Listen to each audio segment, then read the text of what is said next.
오늘도 소요리 강의 질문은 제가 하고 답은 여러분이 한 목소리로 읽고 시작하도록 하겠습니다. 그게 오타가 하나 있는데 답의 중간쯤에 그 쌍의 온갖 고통과 된 세상의입니다. 세상의 온갖 고통과 수정해 주시고 같이 교독하도록 하겠습니다. 27문 그리스도는 어떻게 낮아지셨습니까?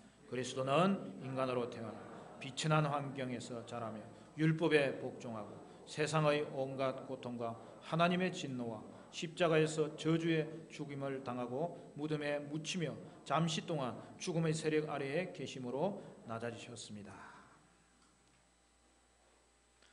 어떤 신학자는 이야기하기를 예수님의 십자가 이후에는 우리가 우리 자신의 고난에 대해서 더 이상 불평할 수 없게 되었다, 그렇게 말했습니다.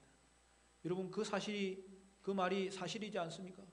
예수님의 십자가는 그의 낮아지심의 그 절정이었던 것이죠. 여러분, 그것은 또 단순히 인간으로 고난받는 상황이 아니라 하나님이셨던 예수님이 인간이 되셔서 당하신 고난이었던 것입니다. 그런데 우리 예수님은 우리의 구원을 위하여 그의 전 생애를 통해 낮아지신 상태에 거하셨고 또한 그 이후에는 높아지신 상태에 올라가셨던 것입니다. 그리하여 우리 예수님은 성육신하사 육체를 입으시고 속죄의 사역을 완성하신 것이죠. 소요리 문답 27문과 28절은 바로 이 예수님의 그 낮아지심의 신분과 높아지심의 신분을 가르쳐주고 있어요.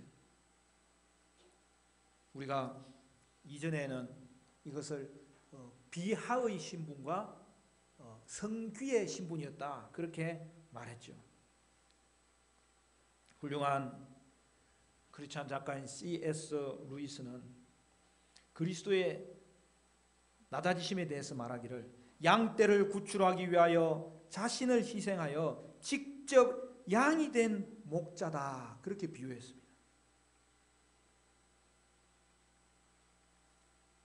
그러나 말입니다, 예수님은 자신을 훨씬 더 낮추신 것이죠. 왜 그렇죠? 인간과 동물의 차이는 같은 피조물 사이에서의 비교이지만은 하나님과 인간의 차이는 더 훨씬 큰 거죠. 그의 낮아지심은 무한하시고 영원하시고 불변하신 하나님께서 공간과 시간이 유한한 곳으로 들어오셨고 유한한 피조물의 육체를 취하여서 오신 것이죠. 소요리는 그리스도의 낮아지신 상태를 7가지 단계로 설명합니다. 우리가 방금 읽은 그 답 보면서 여러분 동그라미를 한번 치면은 도움이 되겠죠? 그리스도의 낮아지신 상태는 뭐라고 했어요? 그리스도는 인간으로 태어나셨다는 거죠. 그 비천한 환경이란 말은 그 인간으로 태어난 걸 설명하는 거죠. 그 다음에 두 번째는 뭐예요? 율법에 복종하셨다는 거죠. 그 다음에 온갖 고난을 당하셨다는 거죠. 하나님의 진노를 겪으셨다는 거죠. 십자가에서 죽으셨다는 거죠. 장사 지냈다는 것이고 또한 죽음 이후에 죽음의 세력 아래에 일정 동안 계셨다는 것이죠. 근데 여러분, 이거 보면서 어디서 많이 들어보던 것 아닙니까? 우리는 이미 그리스도의 이 낮아지신 신분, 높아지신 신분에 대해서 잘 알고 있어요. 우리가 매주 신앙 고백으로 오늘도 고백하는 그 사도신경의 내용이 바로 이 내용인 거죠. 여러분, 우리가 사도신경에 대해서 예수님에 대한 신앙 고백이 맨 처음 어떻게 시작하시죠? 그 외아들, 이게 독생하신 하나님이라는 거죠, 예수님이. 그리고 나서 그 예수님에 대해서 낮아지심의 단계를 5가지로 설명하고 높아지심의 단계를 4가지로 설명하는 거예요.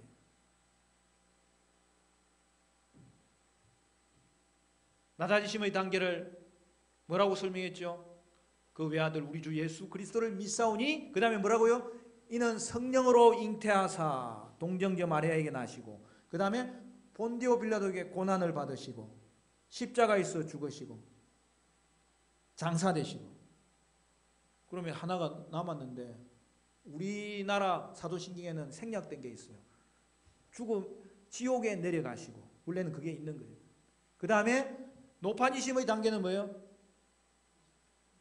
사흘 만에 죽은 자 가운데서 다시 살아나시며 하늘에 오르사 전능하신 하나님 우편에 앉아 계시다가 저리로서 산자와 죽은 자를 심판하여 오러 오시리라. 그러니까 5가지, 4가지죠. 그러니까 소요리 문답은 뭐예요? 사도신경에서 낮아지심의 단계를 5가지로 설명한 그 내용을 보다 더 구체적으로 7가지로 해설했다는 것을 말하는 거죠.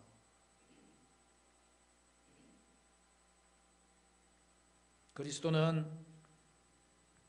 영원히 하나님이면서 인간이시고 우리와 하나로 연합하셨으므로 그리스도가 인성으로 겪으신 모든 일은 바로 우리가 겪은 일이 되어버린다는 거예요. 그리스도의 낮아지신 상태는 우리가 겪어야 할 비참함을 말하고 높아지신 상태는 지금 우리에게 주어진 구원과 앞으로 경험할 영화로운 상태를 말하는 거죠. 그리스도의 낮아지심으로 우리의 비천함이 해결되었고 그리스도의 높아지심으로 우리의 영화로운 삶이 보장되는 것이죠. 오늘 우리가 이 그리스도의 비하의 상태에 대해서 살펴보면 그것이 우리에게 주는 은혜와 유익이 무엇인지를 확인할 수 있는 거죠. 첫 번째로는 예수님의 출생입니다. 근데 설명이 있죠. 그것도 낮은 조건에서 탄생하신 것입니다. 하나님이셨던 예수님이 우리의 죄값을 해결하려고 육체를 입고 이 땅에 오신 거죠. 그의 출생은 성령으로 된 것이기 때문에 그는 여전히 하나님이시지만 신성은 감추고 그의 인성을 입고 태어나신 것입니다.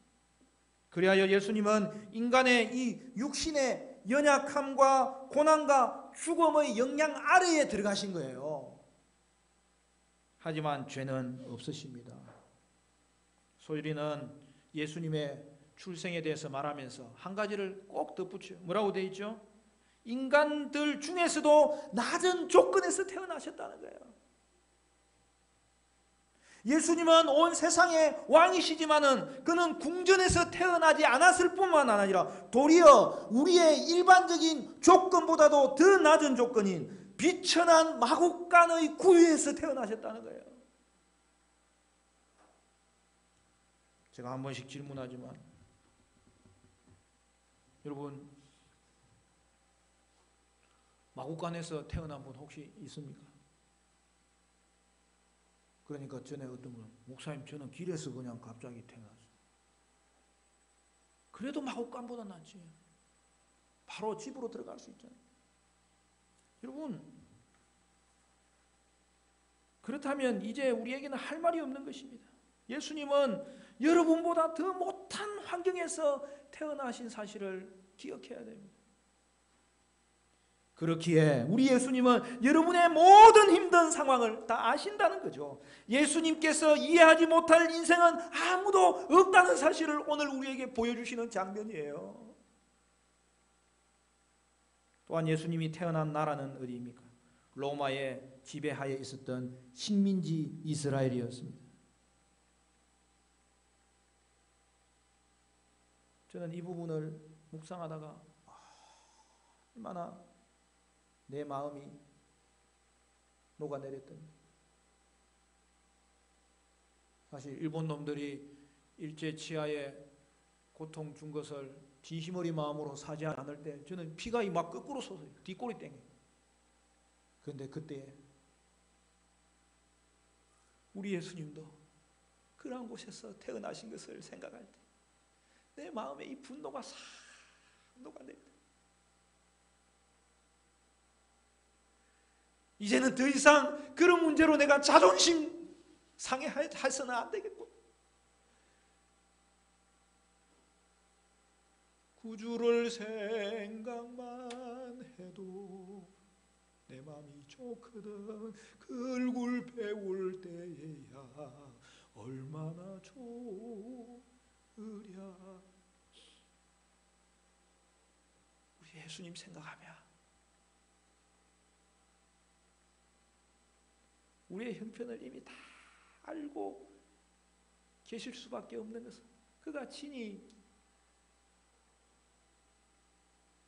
우리의 고난을 당하시고 아시고 그 정도가 아니에요. 왕이신 예수님이 우리보다 더 못한 환경에서 태어나신 거예요. 예수님의 고향은 어디예요? 나사렛이에요. 예수님의 고향은 왕이 다스렸던 그 성전의 제사가 드려졌던 그 예루살렘이 아니었고 그 이스라엘의 변방 그 나사렛에서 그는 자라시면서 아버지의 일을 도우면서 가난한 자로 자라셨던 거예요.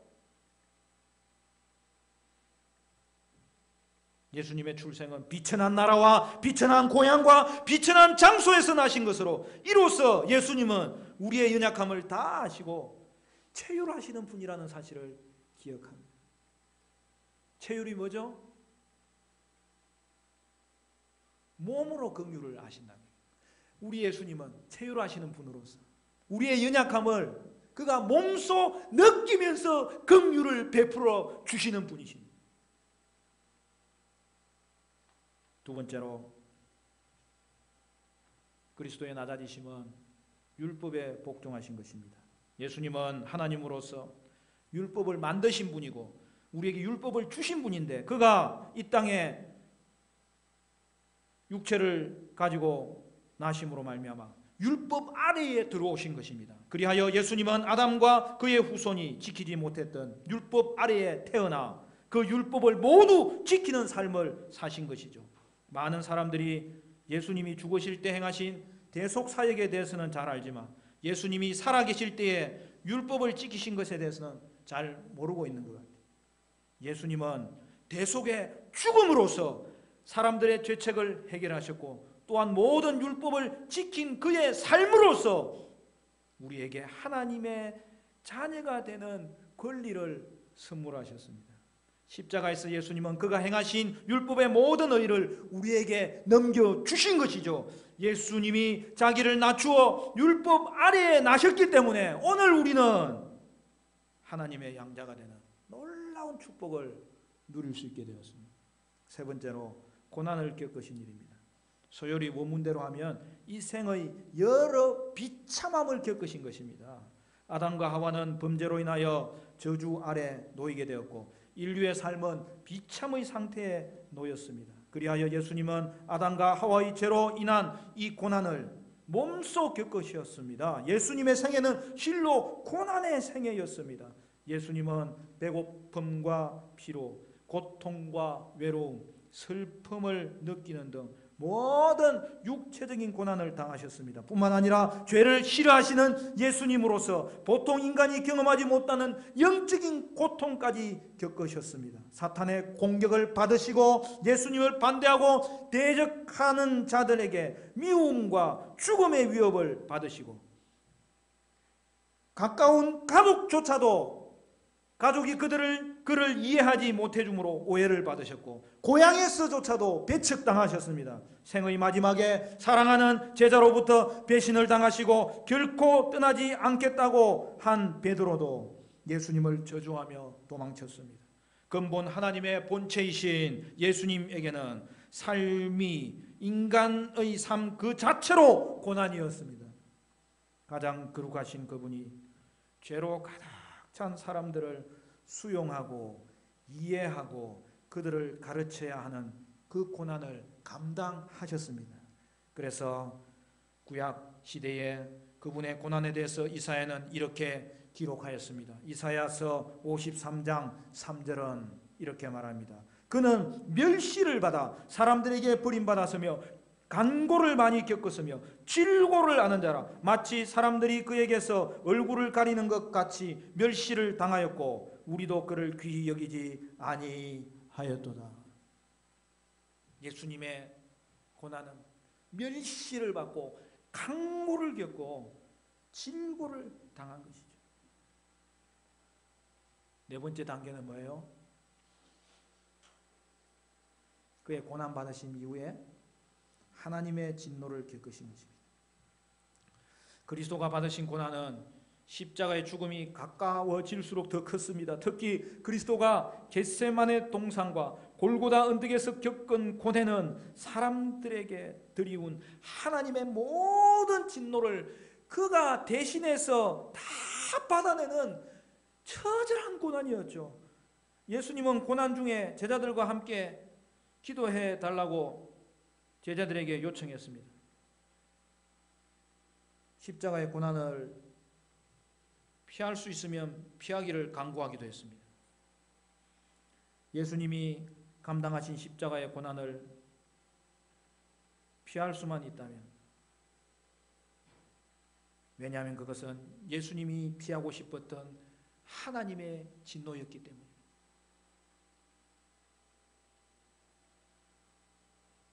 그래서 예수님이 간절히 기도하셨고, 그 땀이 땅에 떨어질 때는 핏방울이 되었을 정도로 그는 고뇌하면서 기도하신 거죠. 다섯 번째로, 예수님의 낮아지심은 십자가에서 저주의 죽음을 겪으신 것입니다. 예수님의 낮아지심의 절정은 예수님이 이 땅에 오신 목적의 성취와 연결되는 십자가 사건에서 드러났습니다. 오늘 우리가 읽은 말씀의 내용이 바로 그것이죠. 우리 다 같이 빌립보서 2장 8절 같이 읽겠습니다. 시작. 사람의 모양으로 나타나사 자기를 낮추시고 죽기까지 복종하셨으니 그 십자가에서 죽으심이라. 할렐루야. 고난의 절정인 십자가에서 그가 죽으심을 통하여 그는 낮아지심의 극치를 보여주셨습니다. 우리는 복된 출생 못지않게 우리가 죽음을 맞이할 때도 편안하고 고통스럽지 않도록 죽기를 바라잖아요. 그러나 우리 예수님은 죄가 없으심에도 불구하고 가장 잔혹한 형벌, 십자가 형벌로 고통스럽게 죽임을 당했습니다. 십자가형은 고대인들이 개발해낸 사형방법 중에서 죄수를 가장 오랫동안 고통스럽게 만드는 처형 방법이었습니다. 십자가형을 받으면요, 십자가에 달리기 전에 먼저 심한 매질로 급한 죽게 됩니다. 사람들은 그렇게 하는 것이 도리어 그를 기진맥진하게 만들어 빨리 죽게 만들도록 하는 그런 긍휼이라고 이야기해야 할 정도였습니다. 그 상태에서 십자가를 메고 처형 장소까지 가야 합니다. 그리고 제수의 손과 발에 대못을 박아 십자가에 높이 매달았을 때 그에게 있는 피와 물이 모두 빠져나가고 심장마비가 올 때까지 고통을 당하다가 죽는 것이죠. 예수님은 한 인간으로서 가장 큰 고통을 느끼면서 돌아가셨습니다. 또한 십자가형은 공개 처형이므로 모든 사람이 죄수를 볼 수 있게 만들었고, 그리하여 욕을 먹으며 조롱을 받으며 또한 나체로 매달아서 최후의 순간까지 수치심과 부끄러움을 느끼게 하는 형벌이었습니다. 더 무서운 것은 십자가의 죽음이 하나님의 저주를 받아 죽는 죽음이었다는 사실이었죠. 구약 성경에 나무에 달린 자마다 그 죽는 것은 하나님의 버림을 받는 저주의 죽음이었고, 이로써 유대인들에게 예수님은 하나님의 저주를 받아 죽는 자였습니다. 로마 법정은 예수님에게 혐의가 없다고 판결했지만 유대인의 강압 때문에 최종 판결은 십자가 처형으로 바뀌었습니다. 왜 우리 예수님은 무죄한 자로서 저주의 죽음을 당한 것입니까? 예수님은 자신의 죄 때문이 아니라 나와 여러분의 죄로 우리가 영원히 지옥에서 받아야 될 그 영원한 저주와 심판을 예수님이 십자가 위에서 송두리째 안으시며 친히 받으신 것입니다. 예수님은 십자가에서 나의 하나님, 나의 하나님, 어찌하여 나를 버리셨나이까? 라고 소리 질렀습니다.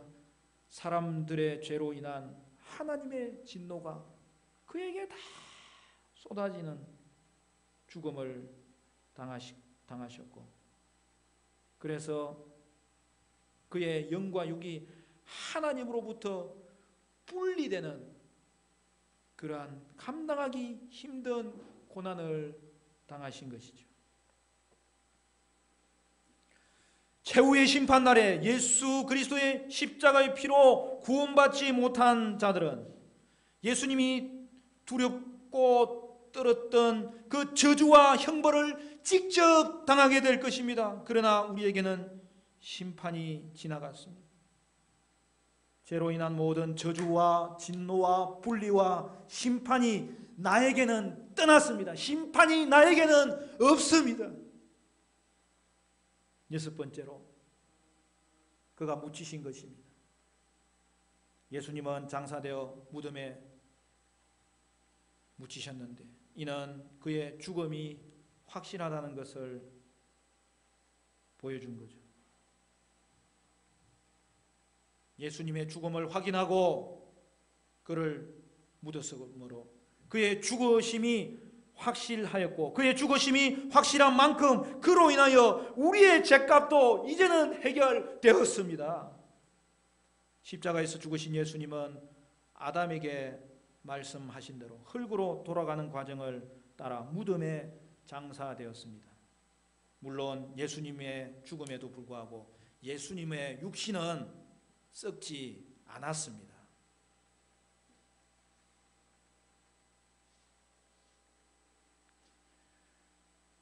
여기에 신비가 있는데요. 이것은 너무나 당연한 일이죠. 예수님은 신성을 가지면서도 인성을 취하시는데 그 인성은요, 영혼과 육체로 되어 있는 건 아닙니까? 그러니까 예수님은 죽으셨다는 것이 뭐냐면 그 예수님에게서 영혼이 떠나셨던 거죠. 그래서 우리 성경에도 예수님이 숨지시더라. 숨이 끊어진 거죠. 육체와 영혼이 분리되는 게 죽음 아닙니까? 예수님도 그런 죽음을 맞으신 거죠. 그러나 문제는 예수님에게는 죄가 없기 때문에 그의 육체가 썩임을 당하도록 그 어느 누구도 해하지 못하는 거예요. 이런 거죠. 예수님은 사도행전 13장 47절의 말씀대로 하나님께서 살리신 이는 썩음을 당하지 아니하였나니, 즉 예수님의 육신은 썩음을 당하지 않았지만 예수님은 숨을 거두셨고 그의 영혼과 육체는 분리되었고 그의 영혼은 떠났던 거죠. 분명히 그는 죽으셨고 그리하여 죽음이 지속되고 있었다는 사실이 무덤에 장사된 것으로 표현하고 있는 것입니다. 예수님은 하나님이면서 인성을 취하신 신인의 인격으로 그는 죽음을 맛보았고 한동안 매장된 상태에 계셨습니다. 신자들은 그리스도의 장사되심 때문에 이제는 도리어 무덤에 영원히 묻혀 있지 않아도 되고 썩지 않아도 되고 다시 살아나게 되는 거예요. 마지막으로 일곱째로 예수님은 잠시 동안 죽음의 세력 아래에 거하신 것입니다. 앞에도 잠시 이야기했지만 사도신경은 그 골격은 2세기 때 이미 등장하지만 8세기 때 그 지금의 형태로 완성된 걸로 보여요. 그래서 그 원문은 라틴어 원문이에요. 로마 말이에요. 근데 그 라틴어 원문 사도신경과 영어 번역 사도신경에는 우리 사도신경에서 빠진 구절이 하나 들어가 있는 거죠. 여러분 사도신경 어디에 수록해놨어요? 성경 찬송 맨 앞 표지 안에, 그죠? 한번 보세요. 그래도 요즘 여기 편집을 잘 해놨어요. 제가 잘 해놨다고 하는 이유는 전에는 없었는데 이 줄을 달아놨어요. 줄. 여러분 사도신경에 그 장사한지 그 부분을 밑에 줄을 달아가지고 난해주에 설명이 되어 있을 거예요. 뭐라고 설명되어 있어요? 장사한지 그 부분을 줄을 달아놨어요. 그럼 그게 뭐라고 되어 있어요? 장사 되시어 지옥에 내려가신 지가 공인된 원문에는 있으나 이렇게 돼 있잖아요. 그래서 이게 요 줄을 달아놓은 게 아주 그래도 잘한 거예요.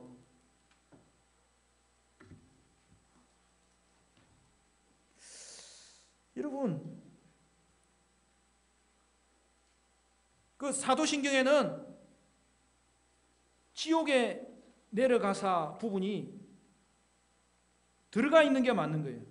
그래서 소요리도 예수님이 지옥에 내려가신 것을 예수님의 낮아지신 신분의 마지막 단계로 설명하고 있는 거고, 칼빈도 기독교 강요에서 이 부분이 얼마나 중요한지를 강조했어요. 여러분, 우리 사도신경에 이 부분이 빠진 이유는 뭐냐면, 우리나라 초대교회에 복음이 확장되고 이제는 교회가 세워지면서 선교사님들이 찬송가를, 성경을 하나로 연합하자는 그런 움직임이 있었어요. 지금도 우리가 찬송가는 같이 쓰잖아요. 그때부터 시작된 전통이에요. 그래서 성경 앞에도 사도신경을 수록하고 찬송가 앞에도 사도신경을 수록하니까 연합된 성경을 만들 때에, 연합된 찬송가를 만들 때 거기에 사도신경을 수립할 때 이견이 있었던 거예요. 장로교 목사님이신 언더우더 선교사님은 그가 처음에 사도신경을 번역하여서 교회에 가르칠 때에 이 부분을 넣고 사용했거든요. 그런데 다른 파트너인 이 감리교에서는 처음부터 이 부분을 빼고 사용했기 때문에 장로교 선교사님이 연합을 위해서 그걸 빼도록 양보를 한 거예요. 감리교에서 그 부분이 빠진 이유는 감리교의 창시자는 존 웨슬리 목사님입니다. 존 웨슬리 목사님이 그 감리교 신앙 고백서를 해설할 때에 이 부분을 빼버렸던 게 전통이 되어버렸기 때문에 그래요. 자, 그러면 보십시오. 그리스도가 지옥에 내려갔다는 것은 무엇을 의미합니까? 여러분, 이것은 상징적인 뜻이에요. 예수님이 직접 지옥에 갔다는 것이 아니고 죽음의 권세 아래 계셨으므로 그 죽음의 권세 아래에서 지옥과 같은 고통을 예수님이 맛보았다는 것입니다. 여러분, 죽음뿐 아니라 그 죽음의 상태에 계속 있는 것도 하나님으로부터 예수님의 영혼이 분리되는 지옥과 같은 고통이었다는 거죠. 여러분, 우리 예수님이 십자가에서 그렇게 주님의 버리심을 하소연했던 이유는 그 십자가는 예수님이 우리의 인간의 모든 죄를 쏟아붓는 걸 받는 자리였기 때문에 한 번도 떠나본 적이 없는 하나님과 예수님과의 관계가 분리되는 시간이었던 거죠. 그래서 그 예수님은 하나님과 분리됨으로 말미암아 인간에게 주어지는 모든 진노를 그가 다 받으심으로 이제는 자기 백성의 모든 죄는 그가 지시고 그 자기 백성에게는 예수님의 율법의 의를 증가시킴으로 말미암아 이 죄값의 문제를 완전히 해결하셨는데 어디까지 예수님이 그것을 고통받으시면서 해결했느냐? 죽음 이후에도 얼마 동안, 우리가 아는 정확하게는 3일이죠. 그 기간 동안 죽음의 권세 아래 머물므로 말미암아 아직도 하나님과 우리 예수님은 분리되어 있어서 그의 영혼에게 쏟아지는 이 지옥 같은 고통을 그는 얼마 동안 더 견디셨다는 사실을 이 신앙 고백이 보여주고 있는 거죠. 사랑하는 성도 여러분, 예수님이 당하신 그 지옥 같은 그 죽음 아래에서의 그 분리의 경험은 오늘 저와 여러분이 예수 밖에서 심판받아 지옥에 들어갔을 때에 하나님과 분리되어 있는 그 자리에서 경험할 영적인 고통이었지만 오늘 우리 예수님께서 그가 먼저 그의 죽으심뿐만 아니라 죽으심 이후에 죽음의 상태에 거하시는 그 분리를 경험하심으로 말미암아 이제는 우리에게는 우리 영혼과 육신이 끊어질 때도 이 영혼은 지옥의 고통과 아무런 상관이 없는 그러한 영혼이 되어서 저와 여러분은 죽으면 한 번은 영혼과 육신이 분리되어서 다음에 같이 연합될 것을 기다리는 가운데 있어야 되겠지만 그럼에도 불구하고 우리의 영혼이 육체와 분리될 때 그 영혼은 즉시로 지옥과는 아무리 상관이 없는 그러한 모습으로 하나님께서 받으시고 하나님의 영광 안에 거하게 하시고 심판과 진노와 분리는 우리와 상관이 없도록 만드시는 것을 여러분 믿으시기를 바랍니다.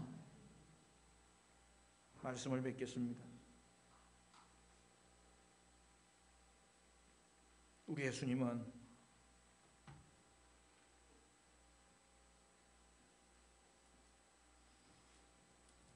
죽음만 경험하신 것이 아니라 죽음의 세력 안에 거하여 계심으로 하나님으로부터 영원히 분리되는 이 지옥 같은 고통을 겪으셔서 이제는 우리에게는 예수님이 다 당하셨기 때문에 지옥의 권세, 죽음의 권세가 우리를 이기지 못하며 우리는 지금도 죽으면 우리의 영혼은 하나님 아버지 앞에서 눈뜨게 될 것이며 우리의 육신은 안식을 얻다가 최후의 그 육신과 그 신령하게 변화된 육신과 우리의 영혼이 다시 하나가 될 때 하나님은 에덴의 회복을 완성하게 하실 줄로 믿습니다. 사랑하는 성도 여러분, 다음에 이 부분을 또 한 번 더 강의할 시간이 있으면 좀 더 성경에 오해하는 구절들의 정확한 의미와 더불어서 이야기하겠지만 여러분 이걸 그냥 우리 사도신경에 넣는다고 중요한 게 아니라 이걸 또 잘못 해석하는 사람들이 있기 때문에 예수님이 직접 지옥으로 가신 게 아니에요. 성경에는 그런 구절이 한 구절도 없어요. 그래서 천주교는 이걸 잘못 해석해가지고 림보라는 구약 성도들이 죽으면 가는 그 죽음의 자리가 있는데 예수님이 십자가를 지시고 대속사역을 이루신 이후에 그 림보에 가서 구약 성도들을 데리고 천국에 갔다고 해석을 해요. 맞지 않습니다. 여러분 이미 정해진 지옥, 이미 정해진 림보도 성경에 없어요. 이미 정해진 지옥이 다시 기회를 주는 것은 있을 수 없어요. 구약 성도도 죽으면 오실 메시아를 기다리는 그 믿음의 은혜로 말미암아 하나님의 품에 아브라함의 품에 들어가는 거예요. 우리도 마찬가지예요. 그리고 또 루터교는 조금 오버해요. 루터교는 예수님이 대속사역을 이루시고 지옥에 가셔서 그의 승리를 선포했다는 걸로 이것을 해석하는데요. 여러분 그렇게 되면은 이 예수님의 죽음 안에 거하여 있었다는 것이 그 높아지심의 첫 단계가 되어버리는 거예요. 낮아지심의 마지막 단계가 안 되는 거예요. 여러분 왜 그것이 잘못되었느냐 하면은 우리 예수님은 부활하시기 전에 활동하시고 그가 살아나셔서 움직이신 것은 성경 그 어디에도 나타나지 않기 때문이죠.